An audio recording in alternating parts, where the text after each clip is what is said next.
Good evening, I'm Ewan Ramsey. I'm Dr. Prabath Morawakage. And so this week, if you opened up almost any financial publication, you probably saw a similar headline. Sydney market is obviously softening, Melbourne is slowing down and auction clearance rates are declining. But the obvious conclusion is that the property market is correcting. But what if that's really only part of the story? Prabath, before we interpret anything today, let's go ahead like we always do, and let's start with the evidence. Yeah, one of the challenges with national headline is that they aggregate markets that are behaving very differently. So that's the main problem. And the first data point is auction clearance rates. When we separate those results by location and by price segment, the divergence becomes clearer. And higher value Sydney and Melbourne markets have softened more noticeably, and meanwhile other locations like Brisbane and Adelaide have remained considerably more resilient. Those are not options, they are the different data sets describing different market behaviors. Yeah, and look, this is probably one of the first misconceptions that I think a lot of people like to let go of, is that there's not really one market, right? There's hundreds within the space. Some are responding primarily to, borrowing capacity, others are responding to migration, others are certainly responding to supply. But when we arrange them all together, we lose the information that matters most, right? Yeah, exactly. The second observation relates to the migration. The interstate migration into Queensland, Western Australia and South Australia remains elevated compared to other pre-pandemic levels, and the population demand has not disappeared simply because the monetary policy has tightened. And that's why structural demand continues to influence some markets differently from others. Yeah. And so I think that's probably where investors need to slow it down a little bit. Demand doesn't really arrive evenly. Employment concentrates, infrastructure concentrates, population growth concentrates. And I guess eventually capital growth often follows that concentration, which means understanding, where that demand is going to be more valuable is more valuable than trying to predict, maybe the next Reserve Bank meeting. Yeah, the third data point is more strategic. So that is the current legislative setting for SMSF limited resources borrowing arrangements, and which created the defined timing window for investors considering that ownership structure.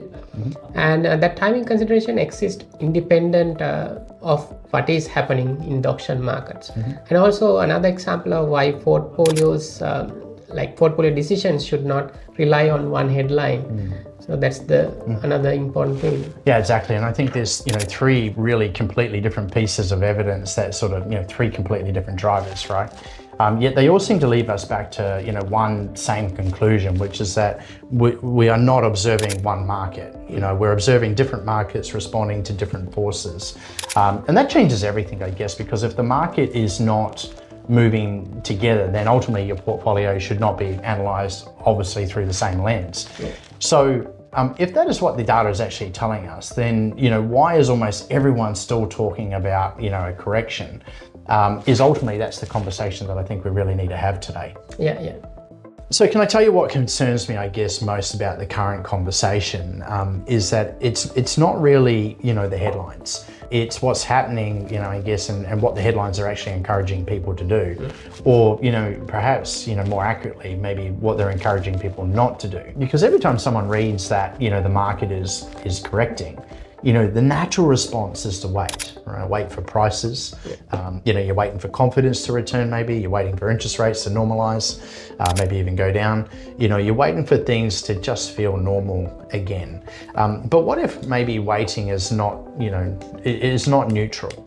One of the biggest misconceptions in investing is that standing still, ultimately has no cost. We naturally compare two decisions to buy, do, not buy. But what we really compare, is today's decision against where we might actually be, in 2 and 3 years from now. And I guess that's where the opportunity cost quietly enters the conversation, because, waiting is not an optionality, right? It's a cost. It costs you money to sit on the sideline. Nor am I really suggesting that, people should be waiting or rushing into the market. Quite the opposite. Because bad decisions made, quickly, are still bad decisions, right? But delaying a good decision simply because the media narrative feels uncomfortable can also just be as expensive. And that's the distinction I really would like people to think about. Yeah, the economic evidence supports that distinction because the periods of uncertainty often produces lower transaction volumes. And however, reduced activity does not necessarily indicate reduced opportunity, right? And in markets where structural demand remains intact and competition may decline before the fundamentals analysis really work, and then we can work on that. And I think that's such an important point, Prabath. Sentiment, changes very quickly, but fundamentals change slowly, right? And if you're building wealth over, I guess, maybe 10 or 20 years, which one deserves more attention?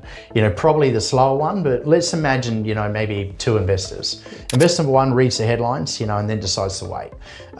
12 months later, competition returns, confidence improves into the market, prices begin moving again, and now they're buying alongside everybody else that thinks that this is a good time to be buying. So investor two does something completely different, right? They do not ignore the headlines, but they also do not let the headlines make the decision for them. And I think that's a really critical distinction.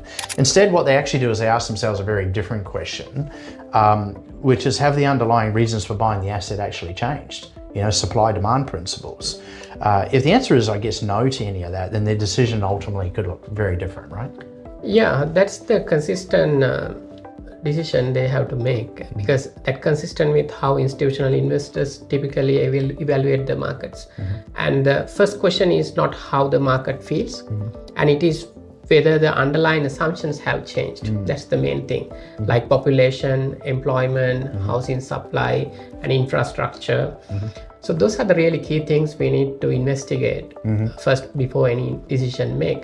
And if those drivers remain supportive, right, the short-term sentiment becomes one input rather than the entire investment thesis. Yeah, so exactly right. This is the conversation that I wish more investors were having, is because I think many people have sort of become conditioned to believing that certainty has got to come first, and then investments, will ultimately follow, right? And historically, that has often been, I guess, maybe the other way around. Markets really ring a bell that announce, uncertainty is over, and by the time sort of confidence returns to the market, that opportunity often looks very, very different. Now, I guess before anyone misunderstands me, what I'm not really saying here is that, anyone should, race in and buy a property today. But what I'm saying is that everyone should be reviewing their assumptions today. They are very different things. One leads to action, the other leads to clarity, and clarity is usually much better than a starting point. Yeah. That's also why context matters, right? Because the data we have discussed today does not suggest every market will outperform. So that's the thing. And the other thing, it does not suggest every investor should act. It's very customized. It suggests that averaging multiple markets together rather than going to aggregate markets. These differences should be investigated and evaluated properly. Yeah, which sort of brings us back to that, I guess, maybe the opening question, which is if markets are not correcting but diverging, then perhaps the most important question is not whether or not I should wait or not, but it is probably which part of the market am I actually exposed to. Because I guess maybe, once you answer that question, the conversation becomes a lot more practical, right? And that's where I'd like to take the conversation next, because divergence, is not just an economic observation. It creates 4 completely different investment decisions. So let's come back to the question that we asked at the very beginning, which is, if Australian property market is no longer moving as, I guess, maybe one market, then how should investors actually think about that? Because I don't really believe that it is simply an economic sort of discussion. It's a portfolio discussion, a lending discussion, and, ultimately an acquisition discussion. And ultimately, it's a decision-making discussion. So Prabath, you and I often talk about this internally. When people hear the word, divergence, they naturally think, maybe geography, Sydney versus Brisbane, Melbourne versus Perth. But, it's actually much more broader than that, right? Yes, it is, because the divergence does not occur in only one dimensions. There are several. For example, we are seeing it across several domains simultaneously, and different cities, different price segments, different housing types, and different ownership structures. So many things, and different lending environments.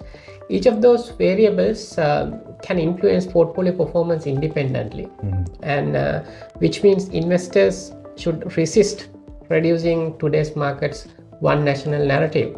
Yeah. And look, this is why I'd encourage people to stop, asking, ultimately where the best suburb is, right? Instead, what I'd be asking is really 4 simple questions, one after another. And the first question is economic. Where is demand actually strengthening right now? Not where the headlines are, but where is what are the underlying drivers? What's going on in this particular area? Things such as population growth, employment, infrastructure, housing supply. Those are the things that create sustained pressure over time. Not weekend auction results, ultimately. Exactly. That is why we need to look at the migration data and other infrastructure data, everything, because those data demonstrate a lot of fundamentals. And some markets continue receiving above average population growth, so that's really interesting, and others do not. We need to avoid them. Those differences influence demand and ultimately influence long-term housing outcomes. Markets with sustained structural demand may respond very differently to other things like monetary policy and other aspects. Yeah, so I guess, ultimately, before we even, really go about thinking about property, we ask whether the economic story is ultimately improving, right? And if the answer is no, then everything else sort of becomes a little bit harder. The second question has nothing to do really with the market though. It has everything to do, with a client's portfolio, which is, does every property in your portfolio still have a clearly defined purpose, or have you simply accumulated assets over time without revesting the strategy or revisiting, that strategy that sits behind them? Yeah, the portfolio concentration becomes increasingly important in a divergent market, so that is very important. And if multiple assets are exposed to the same economic drivers, portfolio outcome becomes more sensitive to those specific conditions. And diversification is not simply geographic. It can also relate to housing type, price points, and demand profiles, different things. Yeah, look, I think this is something that, investors, they really ask themselves, right? If I was building this portfolio today, would I be building it the same way? Sometimes the answer is simply yes. Sometimes that question changes everything around what you're doing in your portfolio. But ultimately, now that we arrive, I guess, at the part of the conversation that, I think overlooked more often than not, which is lending. Lending to me is really the unsung hero when it comes to investing in property. Get it right, goes well. Get it wrong, it's going to really hurt your cash flow. And so many investors, often believe that finance, exists simply to buy a property, but clearly it doesn't. I think finance exists to create options for clients. And in a market that is diverging, optionality becomes incredibly valuable. Yeah, the borrowing capacity does not only determine whether another acquisition is possible, and it also influences refinancing flexibility, cash flow resilience, and access to equity as well. When market condition becomes less uniform, the financial flexibility becomes increasingly important. Yeah. Look, and I guess the biggest constraint I see is not usually a lack of equity that someone has, inside their portfolio. It's a lending structure that was never designed to really support, that stage of the portfolio where that person was at. Quite often we see people that have got, asset-rich, cash flow poor, lots of equity sitting inside their portfolio, but unable to sort of unlock that equity to enable forward. And it's the structure that enables them to do that. And so we see people that have, the structure issue, not a market issue. And structure is something that investors can actually control. So, in my view, only now after we've really thought about the economy, our portfolio and our lending, do we really arrive at, the acquisition itself, right? The property is often the fourth decision. It's not the first decision. That's the thing. Execution becomes increasingly important when markets are divergent. And the difference between selecting an asset supported by structural demand and one supported primarily by sentiment can become much more significant over a full investment cycle. So that is why acquisition discipline becomes more valuable, right? Not less during periods like this. Yeah, and look, and it's probably the most biggest misconception in property investing, right? People spend enormous amounts of time searching for that next hotspot, quote unquote, right? But far fewer people actually spend time improving, the framework that they use to make those investment decisions. Yet over 20 years, that framework, ultimately matters more than anything else. So if there's one thing that, I guess would really like viewers to remember from today, it's probably this, is do not reduce a complex market into one headline. Reduce it to better questions. How is the economy changing? How is my portfolio positioned for the economic changes that are happening? Does my lending create flexibility? Does it enable me to continue growing my portfolio or take advantage of opportunities as it presents itself? And finally, is the acquisition that I'm actually moving forward with actually strengthening everything that I've already done inside my portfolio? Because if you ask those questions just once, and the market starts to make a lot more sense within your portfolio. And ultimately, I guess that brings us to the final chapter, because understanding the framework is one thing, applying it is something completely different.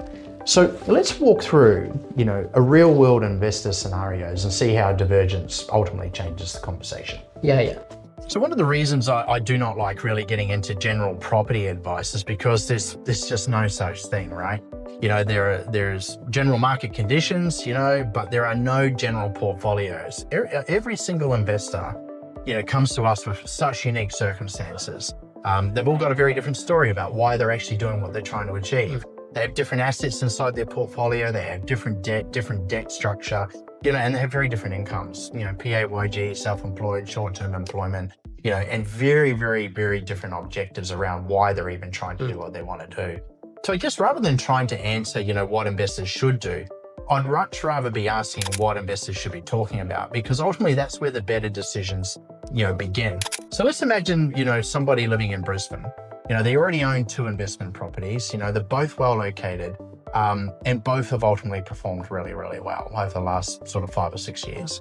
Both continue to experience, strong tenant demand, but they read the headlines. There's a correction.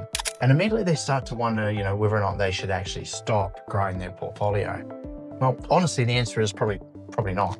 But the more interesting question is whether or not their current lending structure actually allows them to take advantage of the environment that they're already in. Because sometimes, the limiting factor is actually not the equity, it's the buying capacity, it's the structure that they might have set up within their portfolio, and it's the flexibility, or ultimately the lack of flexibility, that enables them to be able to move forward. Yeah, the market data alone does not determine whether another acquisition is appropriate. The investor's debt profile and cash flow, their future borrowing capacity all become part of the investment decision. And that is why 2 investors in the same suburb can reach completely 2 different conditions or 2 different conclusions using the same market evidence. Yeah, look, exactly. And sometimes the next property is not really the conversation, is it? Sometimes it's the next lending review or the debt structure that needs to be fixed, right? So, let's imagine someone completely different, right?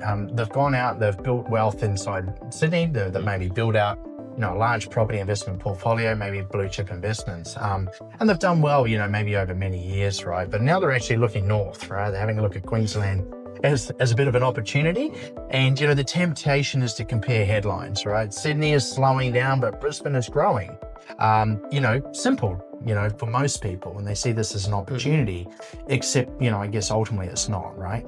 Because before we even discuss Queensland, I would want them to probably understand something else, which is, why do they own their Sydney property? Like, why have you gone and bought this portfolio? What job is it actually doing for you?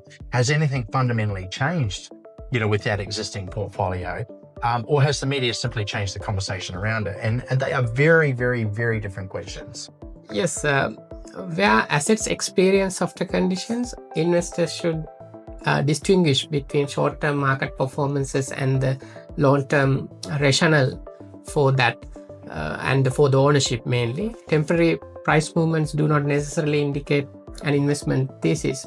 You need to focus on the underlying reasoning for holding an asset, right? Whether it remains an important part of the assessment. Yeah, look, because, ultimately, good investors don't replace strategy with sentiment, right? If the original investment thesis, ultimately still holds, the reason why I purchased this property in the first place, was it a capital growth gain that I was chasing, or was it a yield that I was looking for, or was I trying to unlock equity? But whatever that whole reason why I purchased that first property, if that still holds, then, maybe the question is not whether or not I should sell, but perhaps how does this asset still support my stage of my current portfolio? Yeah. So, let's have a look at, maybe a third investor for a minute. And, they might actually be facing a bit more of a time-sensitive decision, Maybe they've established a self-managed super fund and they've always intended to utilize that to maybe purchase, a residential investment property, and now everything's changed. And my response to that would be very, very simple. Do not rush into buying a property. Rush into understanding your structure. Structure has to come first before property, and they are completely different things. Because, if your structure is not ready, then ultimately the property doesn't matter. And you should never be rushing ahead to get that property ahead of structure and strategy. Yeah, the timing consideration for SMSF investors relates primarily to the legislation framework and surrounding limited resources borrowing arrangement. And that creates a defined planning window. And however, planning should never be confused with the urgency to acquire another property, or which is not good quality.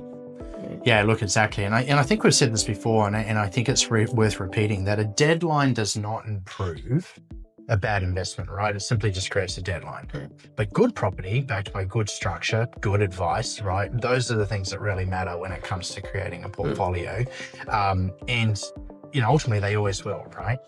But, did you notice something? We're spoken about, 3 investors, the same week, same headlines, same legislation, operating, I guess, in the same environment, but 3 very different conversations. And ultimately that's divergence, not just in markets, but also in decision-making process. And that's why, trying to solve investment decisions with one national headline really works when it comes to building a portfolio. So if this episode has reinforced, one idea, I really hope it's this.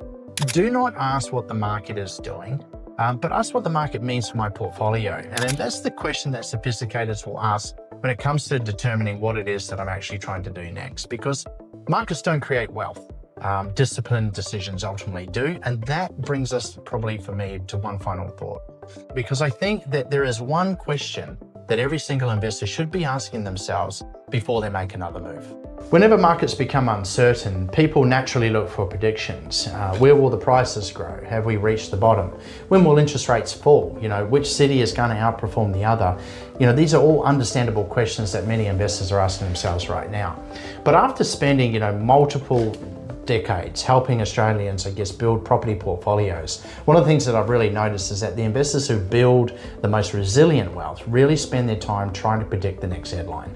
What they do is they spend their most time preparing for multiple different outcomes and scenarios, because ultimately they understand something important, and that's predictions eventually become outdated.